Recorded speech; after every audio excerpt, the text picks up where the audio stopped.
My name is Madison Clark, and the night my husband told me he was leaving for another woman, my entire world tilted on its axis. It wasn't just any woman, it was my stepsister, and she claimed to be pregnant with his child. You know that moment in movies where the sound drops out and everything moves in slow motion? That was me sitting in our glass-walled penthouse in downtown Chicago, staring at the man I thought I knew. The irony: people think being married to the son of a real estate tycoon means you've got everything: money, security, a charmed life. But I'd built my world on my own grit, not his last name. I'd clawed my way from waitressing double shifts in a greasy diner to running multi-million-dollar deals for Whitman Properties. And now, the man I'd stood beside for 6 years was telling me he wanted a divorce, because my stepsister, someone who had never worked a day without scheming an angle, had supposedly given him the family I couldn't. I remember gripping the edge of the marble counter, forcing my voice to stay calm. Inside, it felt like a steel rod was holding me upright because I refused to give him the satisfaction of watching me crumble. "When is she coming to tell me herself?" I asked.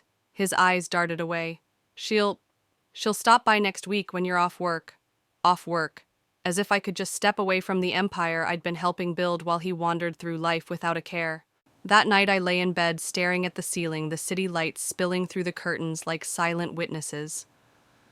My mind kept looping back to the same thought: if this was war, and it was, I wasn't going to lose my command. Because here's the thing in my business: when someone makes a move, you don't flinch. You watch, you wait, and then you strike back with precision. The betrayal burned, but beneath the sting was a sharper instinct: self-preservation. I wasn't about to be the discarded wife who slinked away quietly while someone else waltzed into the life I had worked to hold together.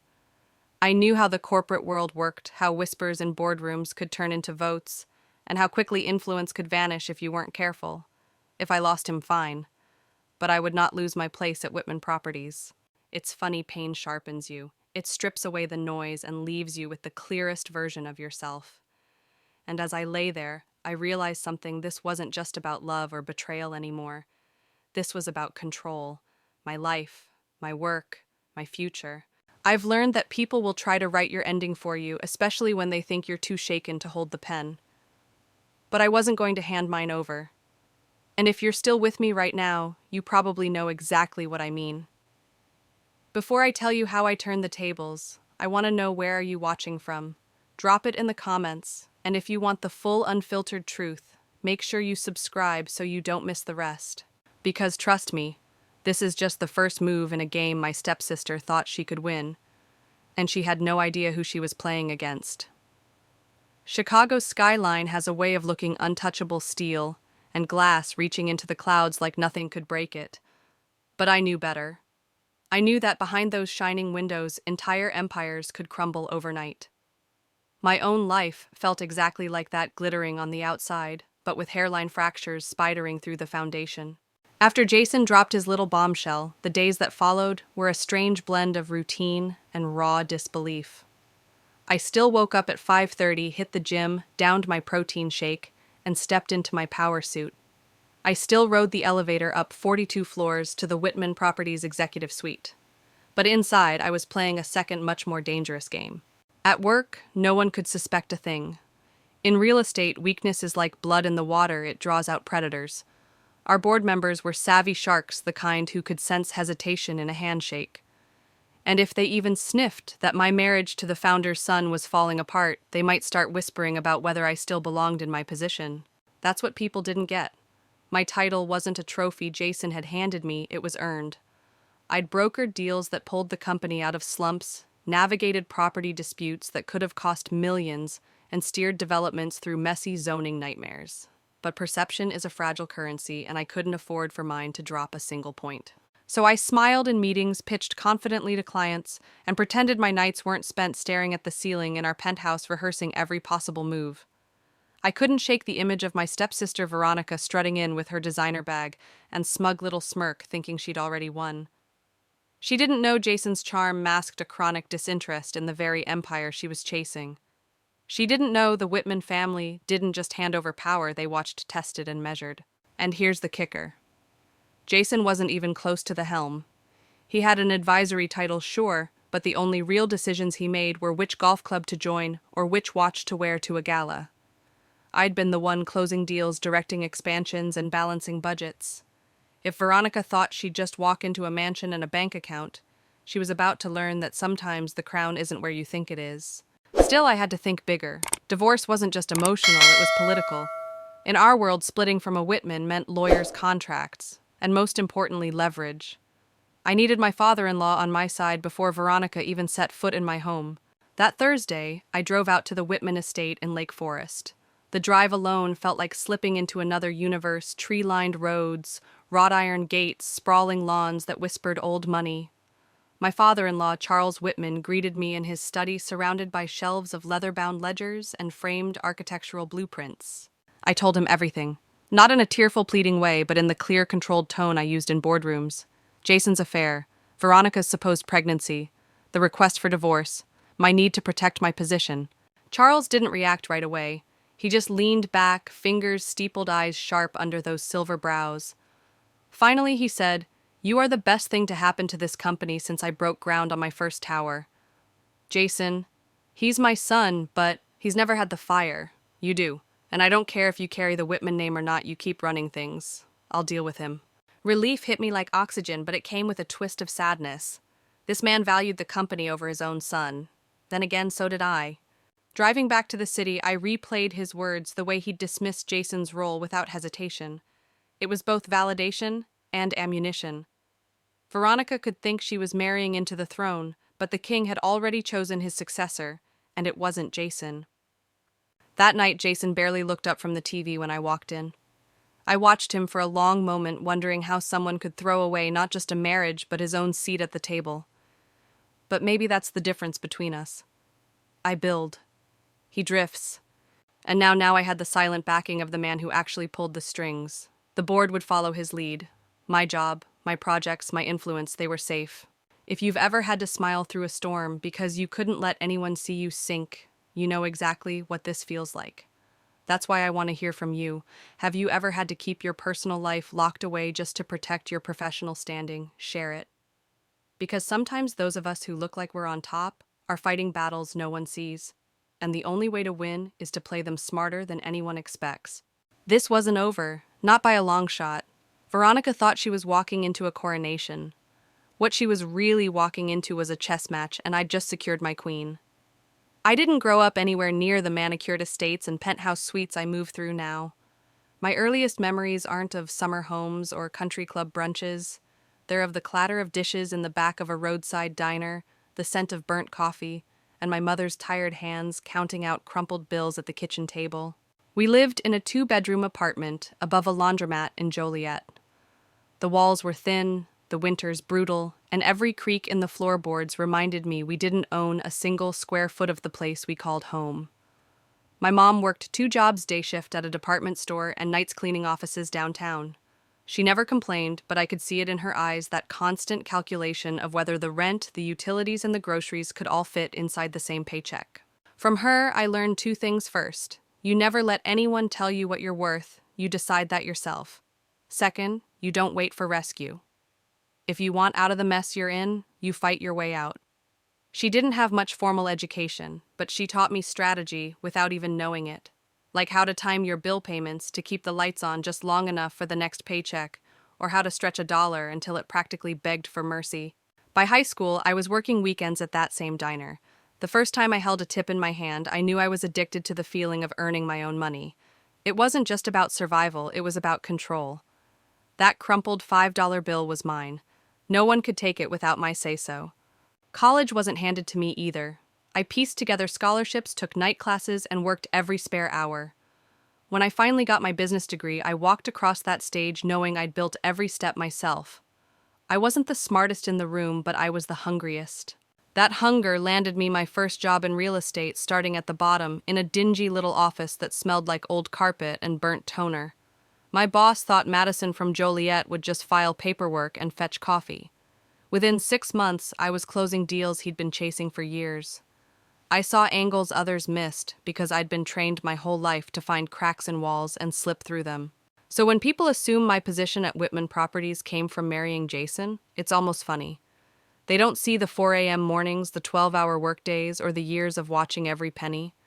They see the power suits and the skyline view, and they think the story started there. But here's the thing about coming from nothing. You don't forget the climb. You don't forget the smell of bleach on your mom's work clothes, or the way your stomach knots when the landlord's truck pulls up outside. That history isn't a weakness. It's armor. It's why I can walk into a boardroom full of men twice my age and not blink when they test me. It's also why Veronica's little plot was never going to work. She's the type who thinks money is just a shiny backdrop, something you pose in front of for Instagram. She's never fought to keep the lights on, or wondered if her card would be declined in a grocery line. She doesn't understand that real power isn't about what you're born into, it's about what you can hold on to when someone tries to rip it away. That's the difference between us. She believes in shortcuts, I believe in strategies. She sees Jason as a jackpot. I see him as a liability I've been quietly managing for years.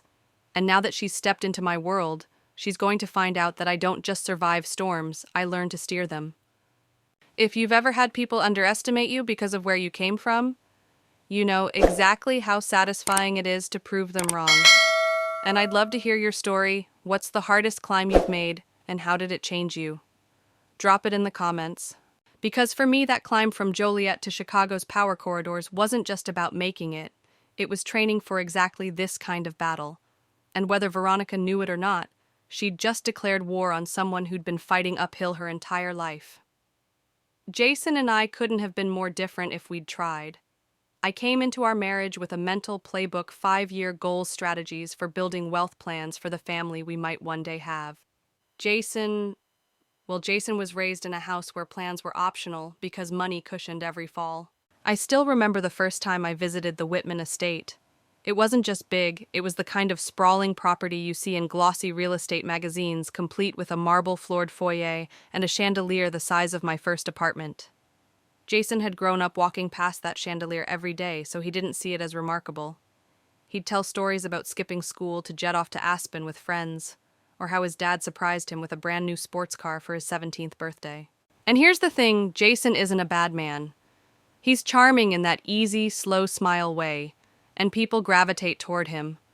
But charm is a dangerous currency when it's all you've got. He never developed the grit that comes from failing and clawing your way back. Instead, when things got hard, he'd retreat into video games, into weekend getaways, into anything but the problem at hand. Early in our marriage, I thought maybe I could light that fire in him. I'd share ideas for investment opportunities or try to pull him into conversations about the company. But he'd just wave a hand, telling me, "You've got the brain for that stuff. I'll just get in the way." At first it sounded like humility. Later I realized it was surrender. When his father gave him an advisory position at Whitman Properties, I assumed it was a stepping stone that Jason would learn the ropes and eventually shoulder some responsibility.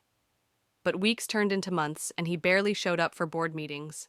If he did, he'd sit back, offer a generic comment, and duck out early.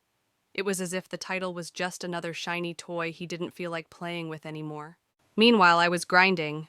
I knew every active project, every zoning dispute, every fluctuation in the market. I could walk into a meeting with half a dozen developers and tell you exactly which one would fold under pressure. My role wasn't ceremonial, it was earned, and I treated it like the livelihood of hundreds of employees depended on it, because it did. And yet, no matter how much I pulled my weight, Jason's apathy seeped into our home life. Dinner conversations dwindled into small-talk weather traffic, whatever Netflix show he was half watching. We stopped making plans together. I'd come home late from a negotiation that could net the company millions, and he'd barely look up from his phone to ask how it went. I told myself we were just in a rough patch. People drift, they come back. But looking back now, I see that the drift was permanent. Jason didn't want a partner, he wanted a life raft. And the second someone else paddled by promising calmer waters, he was willing to jump ship. That's what made his affair with Veronica sting in such a specific way. It wasn't just betrayal, it was a confirmation of something I'd been refusing to admit. He had no interest in building anything with me. Not a marriage, not a future, not even his own career. He wanted easy. Veronica offered him the illusion of it, and he grabbed on. But what neither of them understood is that easy comes with a price. They thought my connection to the Whitman name was my lifeline, when in reality, I was the one keeping Jason tethered to the business at all. Without me, He was just a surname on a letterhead, a role anyone could fill. If you've ever realized someone in your life was just along for the ride, you know the cold clarity that follows. And I want you to think about this. Are you carrying someone who would drop you the moment another ride came along? It's a question worth asking because the answer might change everything. For me, the answer was already forming. Jason had made his choice, and soon I'd make mine. And unlike him, I'd thought mine through to the very last move. Charles Whitman was a man who noticed everything, even if he didn't say it out loud. From the first dinner I attended at the Whitman estate, I could feel his eyes on me, not in a suspicious way, but in that calculating way you see in people who've built empires from nothing. He was the kind of man who tested you without warning, dropped little challenges in conversation to see if you'd rise to meet them. At that first dinner, he'd asked about a recent zoning dispute on one of our downtown projects. I wasn't even working for Whitman Properties yet, but I'd followed the case in the news. I laid out the key sticking points, the likely court outcome, and how I'd have negotiated it differently. He didn't smile, he didn't nod. He just studied me for a long second before changing the subject. 6 months later, just after Jason and I got married, Charles called me into his study. He sat behind that enormous mahogany desk, the kind that made you feel like you were standing in front of a judge. This company, he said, needs people who can see the cracks before the wall comes down. You've got that eye. Work with us. It wasn't a suggestion. It was a test. I said yes. And stepping into that office for the first time felt like walking onto a different planet. Real estate development wasn't just about buying and selling property. It was a game of chess played in millions of dollars and years-long timelines. There were contracts to negotiate, politicians to charm, and competitors to outmaneuver. I didn't know all the moves yet, but I knew how to read a board. Charles didn't coddle me. In meetings, he'd challenge my numbers, push me to defend every proposal, and call out when I was leaning too much on instinct instead of data. Some people might have folded under that pressure. For me, it was like oxygen. The board didn't exactly roll out the red carpet. Most of them were older men who'd been with the company since before Jason was born. To them, I was the daughter-in-law, a guest at their table. But I knew how to play the long game. I didn't try to impress them with charm or flattery. I brought them solutions, ways to cut costs without cutting quality negotiation strategies that saved millions on supplier contracts, proposals that actually delivered results. One by one, their skepticism turned into something else. They started asking for my take before making decisions. They began to see me not as Jason's wife, but as someone who could hold her own in a room full of power brokers. Meanwhile, Jason was a ghost in the building. He'd show up late to board meetings or skip them entirely, always with some vague excuse. At first, I tried to cover for him, thinking it was just a phase. But the more I saw how little he cared, the more I realized Charles hadn't asked me to join the company for Jason's sake. He'd done it because he saw what I could bring to the table. The shift happened quietly. One day, Charles began looping me into confidential strategy sessions. Another day, he had me lead a meeting without warning. And then, just like that, I was the one people called when they needed answers fast. Looking back, that was when my position at Whitman Properties stopped being an extension of my marriage and became something entirely my own. My name might not have been on the letterhead, but my fingerprints were all over the company's biggest wins. That's what made Veronica's ambitions so laughable. She thought marrying Jason would put her at the helm.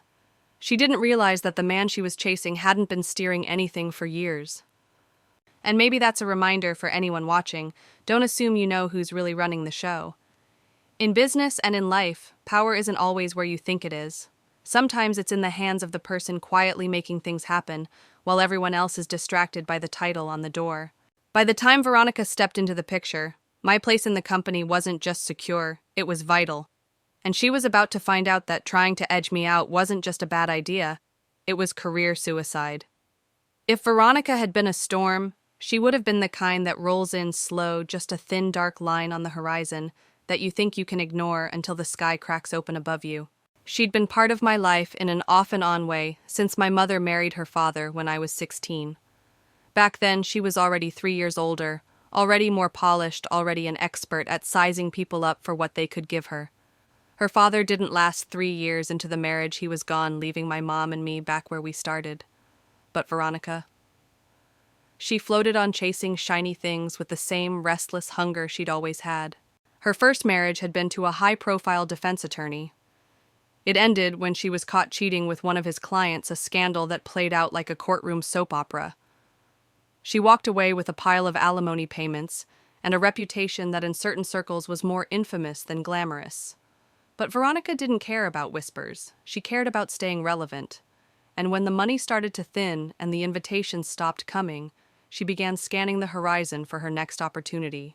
That's where Jason came in. She met him properly for the first time at a family barbecue 2 summers ago. Jason was doing what Jason always did, standing in the shade with a drink in his hand, letting other people carry the conversation. I was busy fielding calls about a development proposal, so I didn't notice at first how Veronica kept gravitating toward him. Later, I'd remember how she laughed just a little too hard at his dry jokes, how she asked him questions that made him straighten up like someone had finally noticed him. Jason has a certain kind of appeal. He's not the loudest in the room, but he's disarming. That quiet, easy charm makes people feel like they're the most important person there. It's one of the few traits that makes him valuable in a negotiation, though he rarely applies it to business. Veronica picked up on it instantly. She also picked up on something else. The name Whitman still carried weight, even if Jason did nothing to maintain it. To her, Whitman meant wealth status and a lifetime pass into rooms she wanted to be in. She didn't know, or maybe didn't care, that Jason's position at the company was more ceremonial than powerful. She just saw the last name and assumed the rest. And Jason, he was the perfect mark. He'd been adrift for years, and Veronica offered something I no longer could: validation without expectation. She didn't push him to show up at meetings or question why he spent his afternoons golfing instead of working. She fed his ego, and in return he opened the door to her next move. At first I brushed it off. I was too busy handling multi-million-dollar contract negotiations and smoothing out disputes between investors. If I noticed her texts to him or her sudden appearances at events she'd never cared about before, I told myself it was harmless. Family, right, but storms don't stay on the horizon forever. One evening I came home late from a tense meeting with city officials about zoning rights. Jason was waiting in the living room, no TV on, no phone in hand, just sitting there. His expression was heavy in a way I hadn't seen before. When he told me Veronica was pregnant and he wanted a divorce, I didn't shout. I didn't throw anything. I just sat there listening, my mind already cataloging what this meant, not for my marriage, but for my position, for my future. Because Veronica might have been chasing Jason, but make no mistake, her real target was me. Tell me in the comments if you've ever had someone circle into your life pretending they were after one thing, but you knew they were really aiming at something else entirely. That's the thing about storms, they rarely hit the way you expect. And this one was about to find out that I don't get washed away. I rebuild stronger. Every time. If Veronica's first moves were subtle, what came next was a full-court press. She didn't just linger on the edges anymore. She planted herself firmly in Jason's orbit. And she did it with the kind of confidence that only comes from thinking you've already won. It started with those innocent catch-ups. She'd text Jason about grabbing coffee or needing help with something around her apartment. At first, he mentioned them casually, like it was no big deal. She just wanted to talk about her divorce settlement, he'd say. Or she needed me to look at her car. But here's the thing. Jason doesn't know the first thing about cars. And Veronica. She's perfectly capable of finding a mechanic. Those weren't errands. They were invitations. I'd come home from 12-hour days negotiating contracts and find him grinning over some text from her, that half smirk he used to give me when we were first dating. The shift was subtle, but I could feel it. His energy was different, lighter, more engaged, but not with me. Veronica knew exactly what she was doing. She played the long game in stilettos. She didn't push too hard, didn't come off as desperate. Instead, she positioned herself as the one person who understood him, who didn't nag him about work or pressure him to be more than he wanted to be. She let him stay small, and in return he made her feel big, like she had a front-row seat to the Whitman name, even if she didn't have the ticket yet. The problem was I underestimated her persistence. I thought Jason's inertia would keep him from doing anything drastic. But Veronica, she thrives on the thrill of the chase. And once she decided Jason was her next big win, there was no slowing her down. Looking back, the warning signs were all there. The way she suddenly started showing up at Whitman Properties charity events, wearing dresses that hugged every curve, laughing too loudly at Jason's side while I worked the room. The way her social media posts became sprinkled with candid shots of them in group settings, her hand always just close enough to imply something more. Jason, for his part, didn't resist. Why would he? Veronica was a distraction from the parts of his life he didn't want to face: the marriage that required effort, the career that demanded ambition. She gave him an escape, and he took it without thinking about the cost. But I was thinking about the cost. I always am. And I knew if this escalated, it wouldn't just be my marriage on the line, it would be my standing in the company. Because perception is everything in our world, and a messy public implosion could give the board all the excuse they needed to push me out under the guise of avoiding conflict. So I watched. I gathered details not out of paranoia, but out of strategy.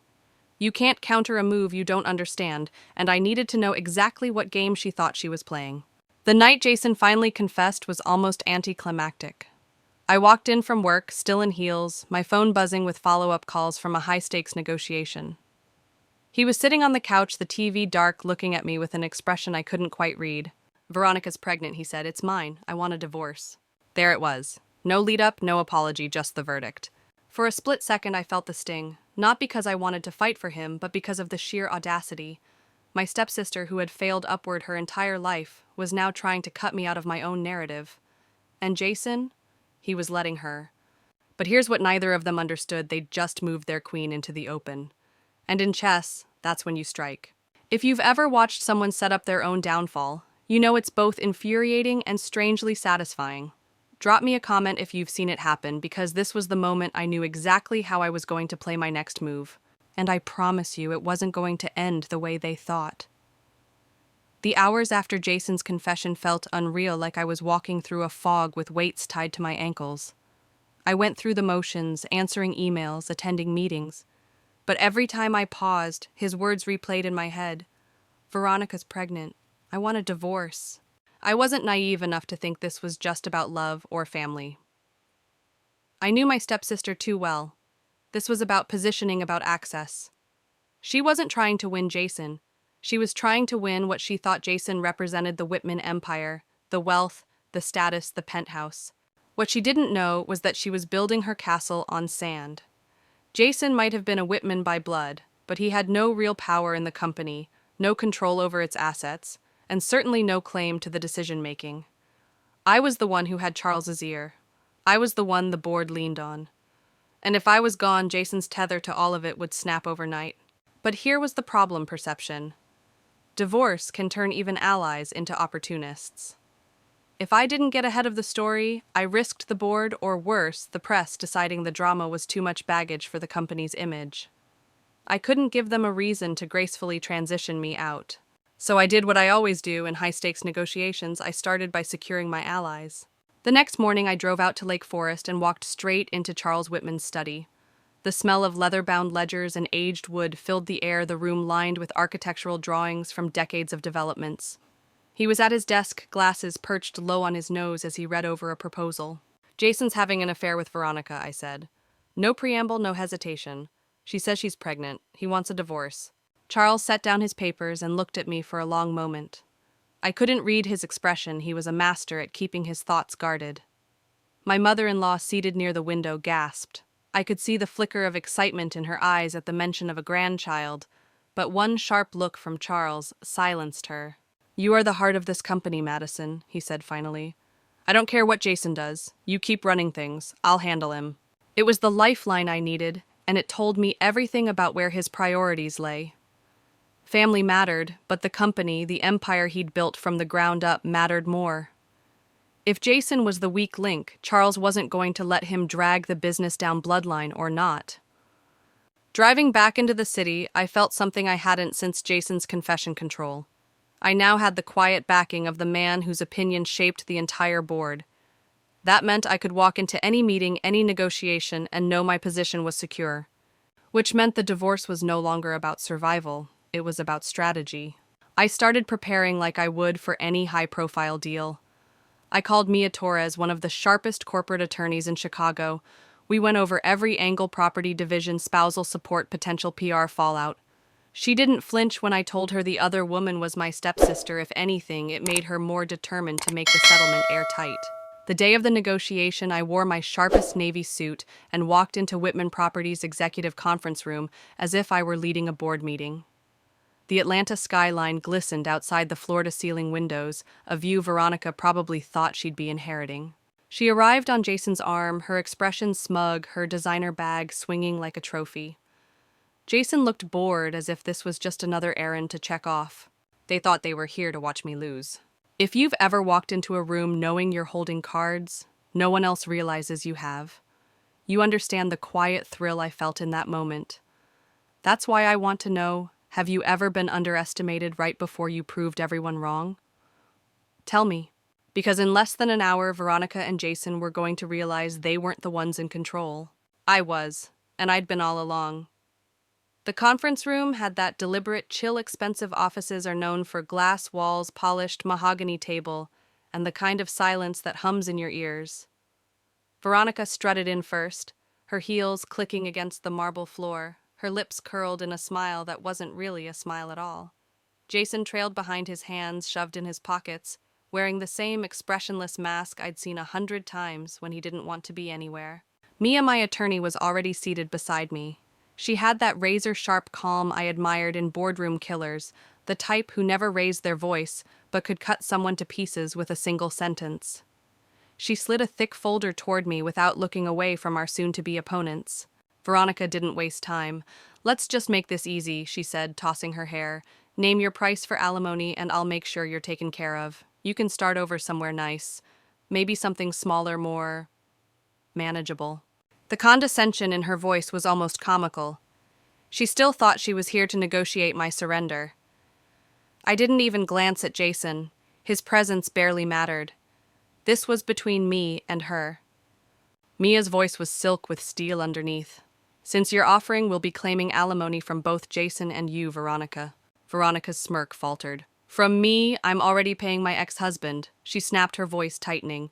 "That's unfortunate," Mia replied smoothly. "But you've been in a long-term relationship with Jason that resulted in him abandoning his marital obligations. Illinois law allows us to pursue damages accordingly." It wasn't the whole truth. We both knew this pregnancy claim was shaky at best, but Veronica didn't know that we knew.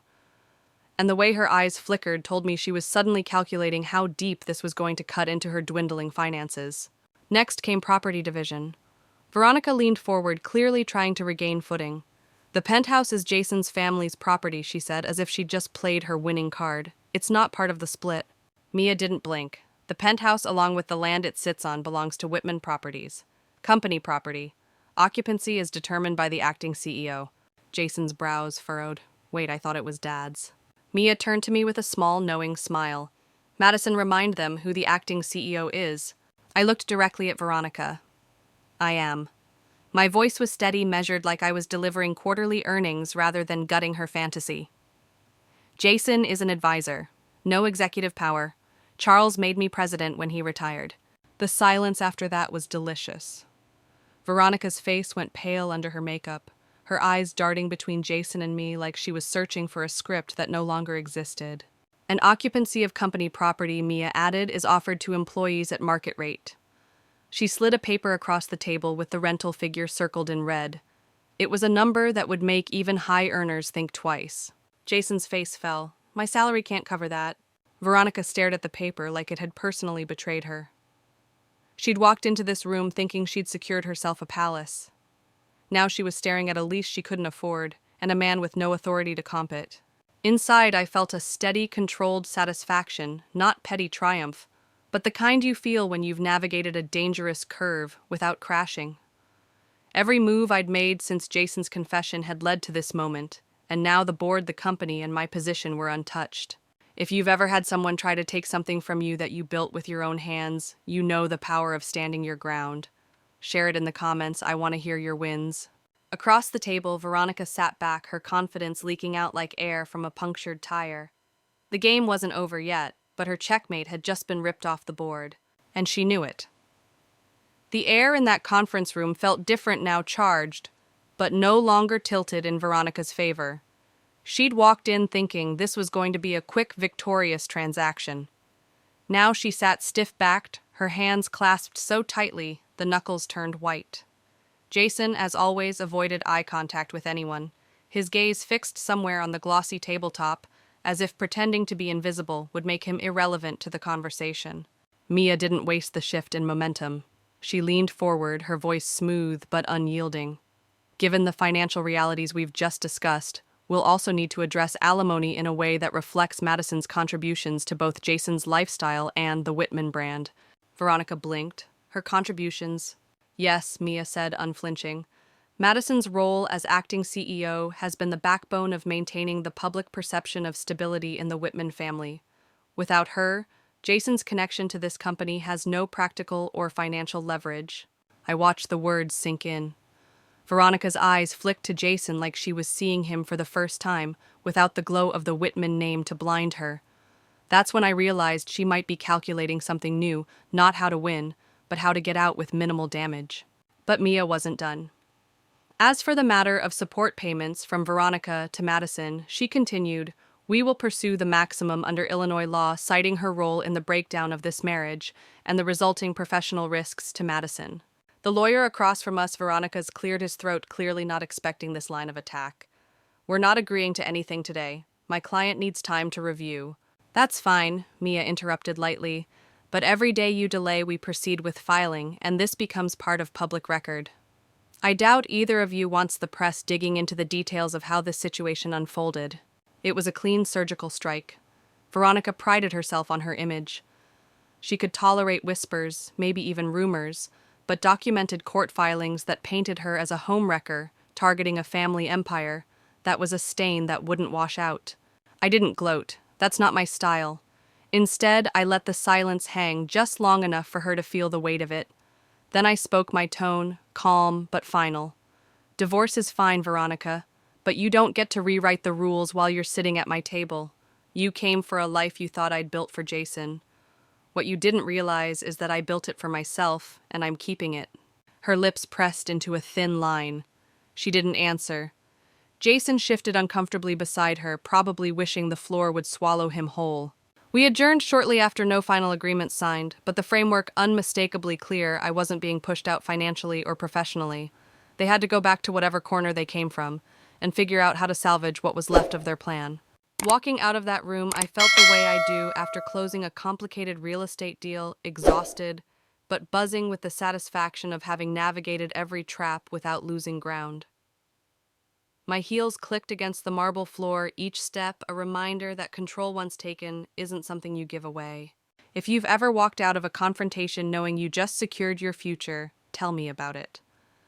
I want to hear how you held the line when it mattered most, because moments like these are what separate the people who get steamrolled from the ones who walk away standing taller.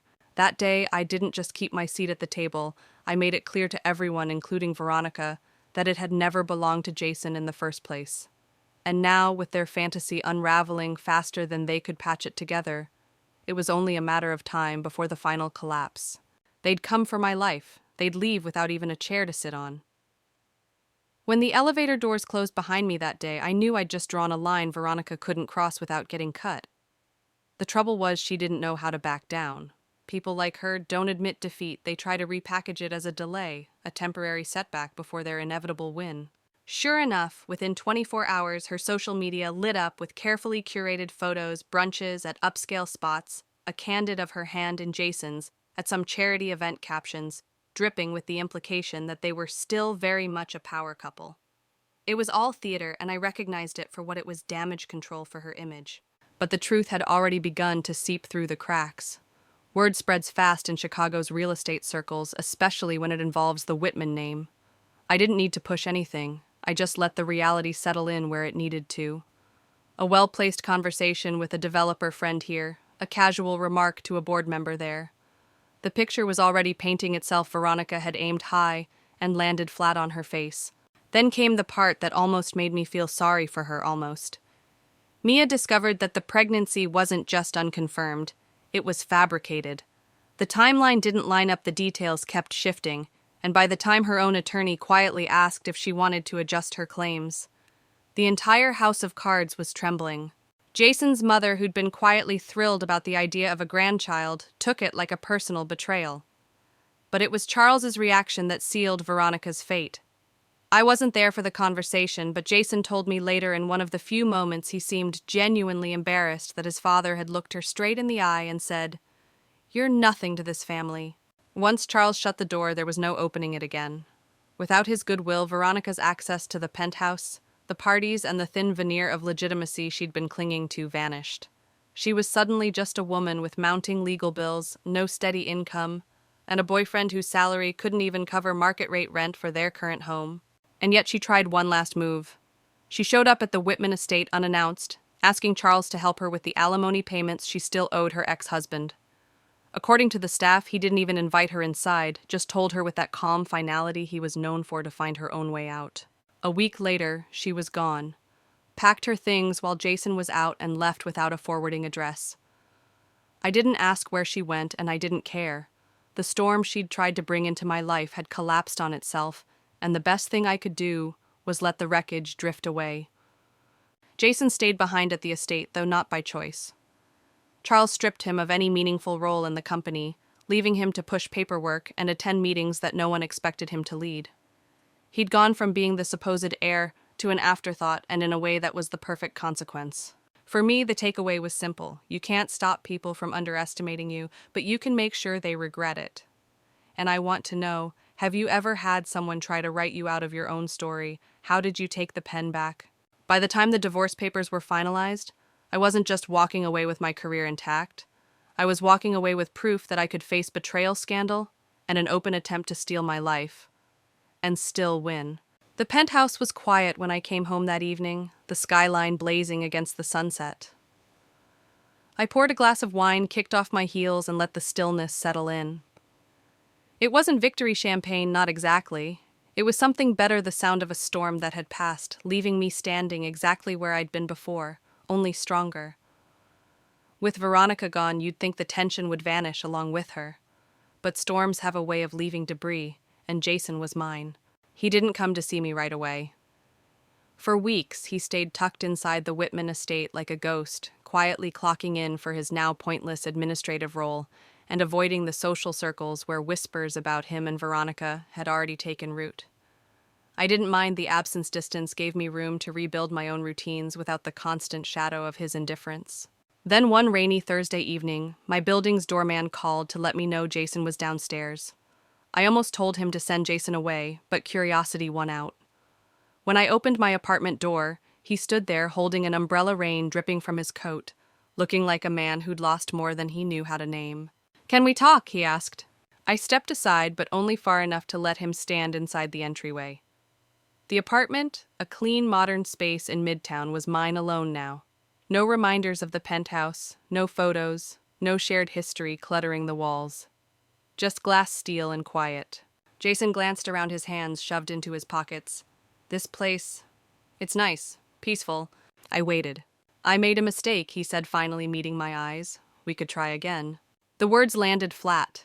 There was no spark in them, no urgency, just the dull hope of a man looking for someone to steady him after he'd burned every other bridge.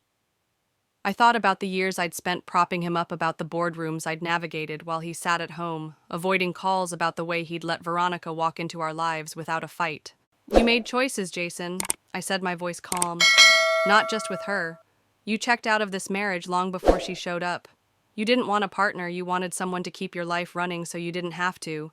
He looked down, the silence between us stretching like a canyon. "I've lost everything," he murmured. "No," I corrected, "you lost everything you refused to hold on to." That was the truth of it. Jason's downfall wasn't about Veronica, it was about him never taking ownership of anything, not even himself. He didn't argue. After a few more seconds, he nodded, turned toward the door, and left. I watched him disappear down the hallway, the sound of the elevator doors closing a final punctuation mark. I didn't feel triumph. I didn't even feel anger anymore. What I felt was clarity, the kind that comes when you finally put down something you've been carrying for far too long. From that moment, my focus was absolute. Whitman Properties was entering a critical expansion phase with 3 major urban redevelopment projects on the table. I threw myself into the work, leading negotiations, forging partnerships, and ensuring our contractors were taken care of. The company wasn't just a job, it was a living, breathing network of livelihoods, and I treated it like a promise I intended to keep. Charles noticed. In one meeting, as we finalized the budget for a Chicago riverfront project, he leaned over and said quietly, "You're doing what I always hoped Jason would." There was no malice in his voice, just an acknowledgement of reality. And maybe that's why I didn't crumble when the nights got quiet. I wasn't alone. I had a team that trusted me, a company that relied on me, and the knowledge that I'd weathered the kind of personal storm that could have sunk anyone else. If you've ever had to choose between holding on to someone and holding on to yourself, you know the relief that comes with picking the latter. Tell me, was it worth it? For me, the answer is yes, every time. Jason had walked away with nothing. I had walked away with everything that mattered. And the next chapter of my life was already waiting for me to write it. It's strange how quickly people can fade into the background once their power over you is gone. A month after Jason's visit, I realized I hadn't heard a single word about Veronica, not from mutual acquaintances, not from whispers in the industry, not even in the kind of salacious gossip columns that once trailed her every move. The truth about her so-called pregnancy had made its rounds quietly but efficiently. In the beginning, some people tiptoed around the subject with me, afraid it might be a wound I didn't want touched. But I wasn't hiding from it.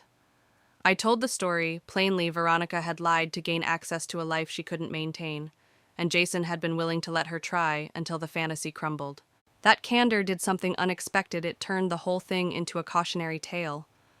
Colleagues repeated it not with pity, but with respect for the way I'd handled myself. It became a whispered example in high-stakes circles of how to neutralize a threat without ever raising your voice. The Whitman estate wasn't immune to the fallout either. Jason, still living there out of habit and necessity, had become something of an awkward fixture present, but no longer relevant. Charles kept him on a short leash, assigning menial administrative work that didn't require decision-making. It was clear to everyone in the family that Jason had been quietly cut out of any serious succession planning. Veronica, on the other hand, had burned every bridge she'd tried to cross. Even those who once admired her style and social finesse couldn't ignore the fact that she'd attempted to manipulate her way into an empire. She'd overplayed her hand, and in a city where reputation is currency, hers was now worth pennies. One afternoon over coffee with a longtime investor, I learned the final detail of her exit. "She's gone," he said, leaning in slightly. "Packed her bags one morning and left without a word. Rumor is she's in Miami chasing a developer twice her age." I smiled politely, but inside, I felt nothing. Not triumph, not vindication, just a kind of quiet closure. Veronica's downfall wasn't my victory, it was her own making. All I had done was refuse to let her drag me down with her. At the office, life was full throttle. We'd just broken ground on the largest mixed-use development in our portfolio, and I was deep in negotiations with a major retail chain to anchor the commercial space. My calendar was a grid of back-to-back meeting site visits and strategy calls, and I loved it. Every deal I closed, every hurdle I cleared was proof that my place at Whitman Properties wasn't a courtesy, it was a necessity. Charles continued to be my quiet ally. Sometimes after a long meeting, we'd walk the construction sites together. He'd point out details from his early projects, cornices he'd insisted on, street layouts he'd fought the city over, and I'd realize we shared the same stubborn streak when it came to doing things right. One evening, as we stood on the edge of a newly poured foundation, he said, "You're the future of this company, Madison. Don't let anyone make you think otherwise." It wasn't flattery, it was a directive, and I intended to follow it. Tell me in the comments, have you ever had someone try to take credit for what you built? How did you make sure they couldn't?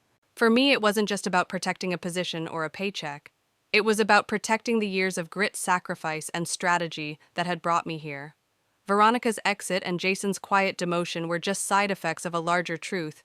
When you know your worth, no one can take it from you without your consent. And I had no intention of giving mine away. Jason showing up at my apartment that night was predictable. What he said once he stepped through the door was not. It was late past 9, and I'd just finished reviewing the revised lease agreements for our riverfront commercial tenants. My desk faced the floor-to-ceiling windows, the Chicago skyline glowing like a field of city-made stars. When I heard the knock, I assumed it was a neighbor. But there he was standing in the hallway, his tie loosened, looking like a man who'd been hollowed out from the inside. "Can we talk?" he asked, voice low. I didn't invite him to sit. Instead, I leaned against the back of my desk chair and waited. "I miss you," he said after a pause. "I miss us. I know I screwed up, but maybe we can find a way back." The words hung there limp. They didn't sound like a man fighting for the woman he loved. They sounded like someone reaching for the last piece of driftwood in a storm he'd created. I thought about the years I'd spent covering for him in boardrooms, defending his absences, making excuses when people noticed he wasn't contributing. I thought about how quickly he'd let Veronica in, how easily he'd stepped out of our marriage without a fight. And I thought about the version of me back then, the one who might have mistaken this visit for a turning point. That version of me was gone. Jason, I said, my voice, even you didn't just make a mistake. You made a choice, over and over again. You chose not to be present in this marriage. You chose to let someone else dictate the terms of our life. And now you're here because you've run out of choices. He looked down, swallowing whatever response he'd hoped to offer. I continued, I built something for myself, my career, my reputation, my stability. You weren't there for the building part, but you want to step back in now that you're standing on the ashes of what you burned down. For a moment, the only sound in the room was the faint hum of the city outside. You've changed, he said finally. No, I corrected, I've just stopped carrying what was never mine to carry. He left without another word. I watched him walk down the hallway, the echo of his steps fading until the door of the elevator closed behind him. When the silence returned, it wasn't heavy. It was clean. I realized I wasn't sad, angry, or even relieved. I was simply done. The next morning, I was in the office early. We had a site visit scheduled for one of our new mixed-use developments, and I was determined to finalize the last set of zoning variances before week's end. Charles joined me halfway through the tour, hands in his coat pockets, eyes scanning the rising steel frame of what would soon be the company's flagship property. You're doing what I always hoped Jason would, he said quietly, almost to himself. It wasn't a jab, it was the truth spoken without bitterness. I met his gaze and nodded. We both knew the future of Whitman Properties wasn't tied to bloodlines anymore. It was tied to capability, and that capability was mine. If you've ever had someone try to come back into your life after walking away, tell me, did you let them? Or did you realize, like I did, that moving forward meant keeping the door closed? Because in that moment, watching the foundation of a new building take shape, I understood that my life was on the same trajectory, solid, intentional, and built to last. No matter who had tried to claim it. The official divorce hearing landed on a rainy Thursday morning, the kind of steady drizzle that slicked the streets and made the whole city look muted, like someone had dimmed the brightness. I arrived at the courthouse early, my heels clicking against the marble floor, the echo a reminder that I was walking into the last chapter of something that had once defined me. Jason was already there, slouched in a bench outside the courtroom, his lawyer beside him. He glanced up when I entered, but I didn't break stride. My own attorney, Danielle, met me with a stack of papers, and that reassuring nod she'd perfected over the last year. Inside the proceedings were sterile numbers, dates, and legal jargon spilling into the air. It was surreal hearing my life boiled down to asset divisions and contractual dissolutions. The prenuptial agreement, which Jason had once joked about being just a formality, was suddenly a fortress I was grateful to have. Thanks to my meticulous record-keeping and Danielle's precision, I kept my share of Whitman Properties' equity, the condo, and full control over the community projects I'd spearheaded. Jason, on the other hand, was left with his personal accounts, a smaller apartment, and whatever was left of his reputation, after the board quietly replaced him with someone actually qualified. There was no dramatic outburst, no last-minute plea. Just signatures, stamped pages, and a gavel that sealed the end. When it was over, Jason walked past me without speaking. I watched him go, realizing that the man I once thought I couldn't live without was now just another closed chapter in a book I was writing on my own terms. Stepping out into the rain, I didn't rush to my car. Instead, I tilted my umbrella back and let the drops hit my face. It felt cleansing, like the city was washing off the residue of everything I'd carried for too long. That night, I met Charles and a few senior partners for dinner at a small, unassuming steakhouse, our unofficial spot for celebrating big wins. Between bites of perfectly grilled ribeye, Charles raised his glass. To Madison, he said, for proving that the right person in the right position can change the course of a company and their own life. The table clinked glasses, and for the first time in months, I let myself breathe all the way in. This wasn't just relief. It was freedom, hard-earned and crystal clear. Later at home, I sat by the window with a cup of chamomile tea, looking out over the glittering streets. My phone buzzed with a message from an unknown number. I heard you closed the Harbor Point deal. Congrats. No name, but I knew it was Jason. I didn't reply. Not out of spite, just because there was nothing left to say. I closed my laptop, picked up a book I'd been meaning to start, and let the quiet settle around me. It wasn't the empty quiet I'd feared at the beginning of all this. It was the kind that made room for new things, new plans, new people, new versions of myself I hadn't met yet.